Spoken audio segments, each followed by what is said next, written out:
The flood situation in Assam's Brahmaputra Valley remains worrisome. Flood scenario remains grim in Bokaghat as scores of people have been affected. Thousands of bighas of farmlands have been affected, with farmers staring at huge losses. Farmers have been forced to get down in the flooded paddy fields and salvage whatever they can of the paddies that are yet to develop properly. হঠাৎ পানী আহিলে কেতিয়া সোমালে পানী পহদিনাখন সোমাইছে তাৰপৰা এই ধান এমুঠিও দাবলৈ নেপালোঁ ধান গোটেই ডুবি থাকিলে মাত্ৰক দুডৰাই কাটিব পাৰিলোঁ কিমান আছিলে আপোনালোকৰ ধান 4 বিঘামান আছিলে হ'লে ধান পকিবলৈ লৈছিলে পকিব লৈছিলে এই আধা কেঁচা হৈ আছে বা দুডৰাই দাব পাৰিলোঁ তাৰপৰা ইয়াৰ পোক পৰুৱা চব লুটি খাই আহিলে পানীও আহিলে এখন কামুৰিছে কৰিছে কাটিবই নোৱাৰিলোঁ কি হ'ব এতিয়া আমাৰতো এতিয়া চাউলটো ধানটো এনেকুৱা দাইছে এতিয়াতো চাউলটো নোলায়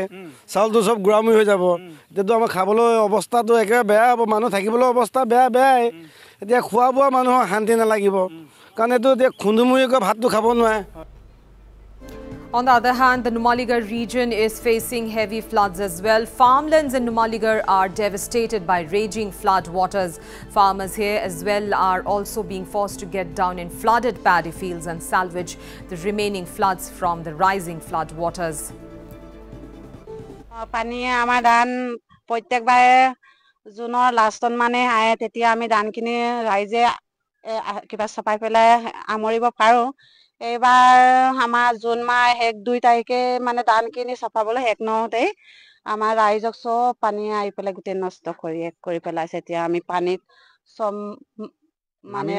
নামি পেলাই পথাৰত এবুকু এককালত দৌৰি যি এমুঠি গোটাব পাৰোঁগে নেকি বুলি ভাবি আমি মতাই মাইকীয়ে চবে কষ্ট কৰি এনেকে পানীত পৰি মেলি পেলাই ধানখিনি চপাইছোঁ চবেই আমি মিলি কৰি ধানবোৰ যিমান যেনেকৈ পাৰোঁ এবুকু পানী নামি হ'লেও কাচিয়ে কাটি হ'লেও ডাঙৰখিনি বান্ধি মেলি এনেকৈ চপাব লাগিব